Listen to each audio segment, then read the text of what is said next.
friends, welcome to Educare Academy by Mandeep ma'am. So friends, are you ready to test your knowledge and challenge yourself? Dive into our exciting MCQs and see how much you really know. तो चलिए करते हैं test आपकी knowledge को और comment में बताइएगा कि कितने क्वेश्चंस ठीक हुए आपके. Let's start. So friends, our first question is, who mentioned अष्टसंग्रह summary of the 8th section of medicine? तो देखिए दोस्तों, किसने मेंशन किया था अष्ट संग्रह को? तो आइए जानते हैं. तो आंसर है ऑप्शन नंबर डी, इतिसंग. इतिसंग ने किया था अष्ट संग्रह को मेंशन. ये समरी होती है 8 क्लासेस ऑफ मेडिसिन की.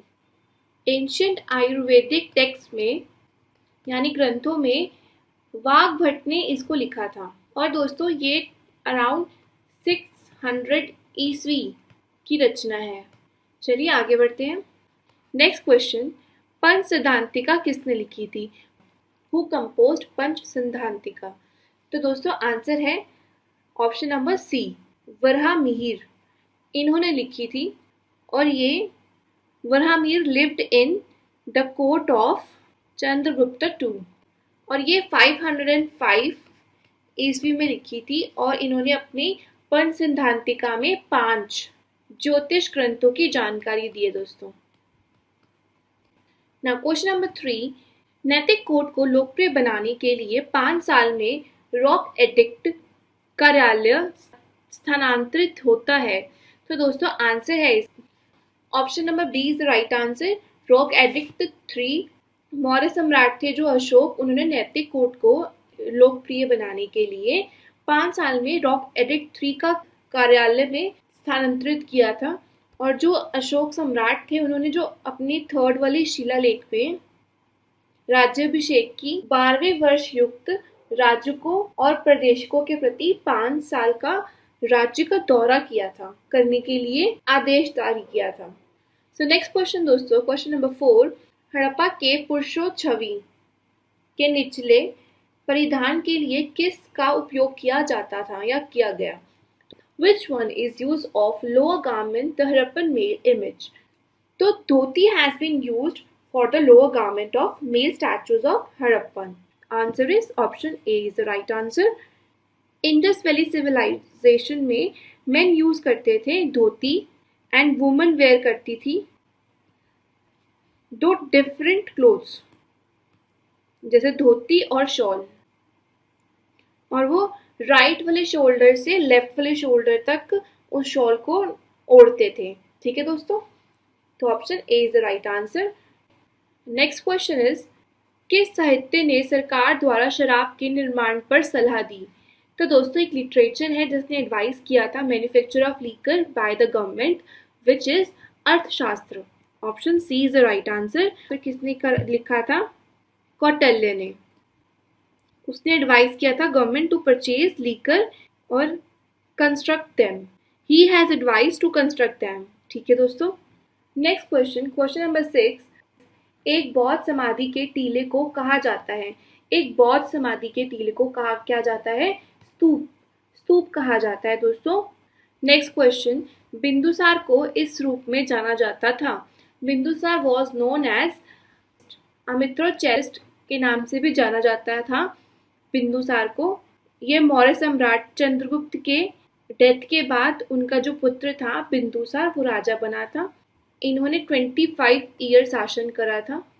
ठीक है दोस्तों. नेक्स्ट क्वेश्चन दोस्तों, ऋग्वेद काल में इस्तेमाल होने वाले सोने के सिक्कों का नाम क्या था? जो ऋग्वेद काल में जो कॉइन्स, गोल्ड के कॉइन्स को यूज किया जाता था तो उनको कहा जाता था nishka. Option B is the right answer, निस्का.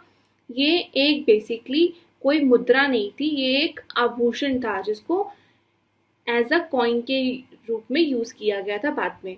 तो ऋग्वेद पीरियड में गोल्ड के कॉइन्स को जो यूज करते थे उसको क्या कहा जाता था? Nishka. Option D is the right answer. Question number 9, Ramsar convention नामक एक अंतर सरकारी संधि पर आधारित है. तो जो रामसर कन्वेंशन है वो किस पर बेस्ड है? वो है दोस्तों जलमय भूमि पर, वेटलैंड्स पर बेस्ड है ये रामसर कन्वेंशन. इसमें संरक्षण और उसके उचित उपयोग और उपायों के बारे में अंतर्राष्ट्रीय संधि करी जाती है। ये जो संधि है ये 2 फ़रवरी 1971 को ईरान के रामसर शहर में साइन हुई थी, तो इसलिए इसका नाम रामसर पड़ा है। और ये 21 दिसंबर 1975 को लागू हुई थी। और दोस्तों 2 फ़रवरी को आंध्र भूमि दिवस भी कहा जाता है। ठीक है दोस्तों। क्वेश्चन नंबर 10, हिमालय की निम्नलिखित में से कौन सी पर्वत श्रृंखला मुख्य परिसीमा क्षेप द्वारा अलग की गई है? तो दोस्तों जो हिमालय की पर्वत श्रृंखला है उसको परिसीमा क्षेप द्वारा अलग किया गया है, यानी मेन बाउंड्री थर्स्ट के द्वारा अलग किया गया है, सेपरेट किया गया है। तो वो है answer A, lesser Himalaya and the Shivalik Himalaya, इनको सेपरेट किया गया है। और बृहद हिमालय जो ग्रेटर हिमालय है are separated from the middle Himalaya by the main central thrust. इसको मेन बाउंड्री थ्रस्ट के द्वारा अलग किया जाता है, लेसर हिमालय को और शिवालिक्स को। लेकिन जो ग्रेट हिमालय है और मिडिल हिमालय है उसको सेपरेट किया जाता है by the main central thrust. और दोस्तों trans Himalaya are separated from the greater Himalaya by suture zone. ठीक है दोस्तों, आगे बढ़ते हैं। नेक्स्ट क्वेश्चन नंबर 11, जलोढ़ मृदा मुख्यतः निम्नलिखित में से किस क्षेत्र में पाई जाती है? तो ये क्वेश्चन बहुत बार करा चुकी हूँ मैं, बहुत बार। तो आंसर है इसका दोस्तों option number D, Indus Ganga Brahmaputra plains. जो जलोढ़ मृदा होती है, एलोविल सॉइल होती है, वो सिंधु गंगा ब्रह्मपुत्र के जो मैदानी एरिया होता है उसमें पाई जाती हैं। और ये देश में 40% एरिया को कवर करती है। और इसके अंदर सबसे ज़्यादा क्या होता है? पोटैश ज़्यादा होता है और फास्फोरस की मात्रा कम होती है, ये भी मैं बहुत बार बता चुकी हूँ। और जलोढ़ मिट्टी का रंग कैसा होता है? हल्का सा धूसर। ठीक है, आगे बढ़ते हैं। सो नेक्स्ट क्वेश्चन इज, नदी पर एक पश्चिमी घाट में जॉग फॉल्स झरना है, तो वो कहाँ पर है? तो आंसर है दोस्तों वो कौन सी नदी में है, कौन सी नदी से है? तो वो है शरावती नदी। पश्चिम घाट में जॉग फॉल्स शरावती नदी पर एक झरना है वेस्टर्न घाट्स पे। इस पे जोग, महात्मा गांधी प्रताप, कर्नाटक राज्य में जो शरावती नदी है वहाँ पर पाया जाता है, ये स्थित है। कर्नाटक में सिचुएटेड है ये। चौड़ाई की नजरिए से देखा जाए तो ये भारत का सबसे बड़ा प्रताप है। नेक्स्ट क्वेश्चन, लेटराइट मृदा की निम्नलिखित में से कौन सी विशेषता सही है? तो जो लेटराइट सॉइल होती है उसकी करेक्टरिस्टिक्स बतानी है कि कौन सी ठीक है। तो ये वाला क्वेश्चन भी बहुत बार हो चुका है। तो answer A is the right answer, rich in iron. जो लेटराइट सॉइल होती है वो आयरन के अंदर भरपूर होती है। और ये कौन से वर्ड से बनी है? लेटराइट मृदा का जो शब्द है वो लैटिन वर्ड से मिला है, विच इज लेटर। और उसका मीन क्या है? ईट। और इस पे बेसिकली सबसे ज़्यादा क्या पाया जाता है? लोह ऑक्साइड और पोटैश। ये पोटैश और लोह ऑक्साइड में बहुत ज़्यादा रिच होती है। और नाइट्रोजन, फास्फोरस और कैल्शियम की कमी होती है इसमें, बहुत बार बता चुकी हूँ as usual. So next question is, Bhakra बांध किस नदी पर सिचुएटेड है? भाखड़ा डैम है जो वो सतलुज पर सिचुएटेड है, सतलुज नदी पर स्थित है। ये पंजाब, हरियाणा और राजस्थान राज्यों में उपक्रम है।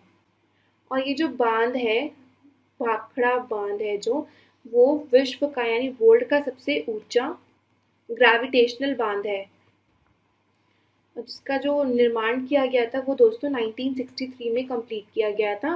बांध के पीछे बनी झील है जो, उसका नाम है गोविंद सागर, जो कि हिमाचल प्रदेश में है। सो दोस्तों इसी के साथ कुछ इंपॉर्टेंट क्वेश्चंस यहीं पर एंड होते हैं। जल्दी मिलते हैं नेक्स्ट क्वेश्चंस के साथ, तो बने रहें। Thank you. Like and subscribe Educare academy by Mandeep ma'am.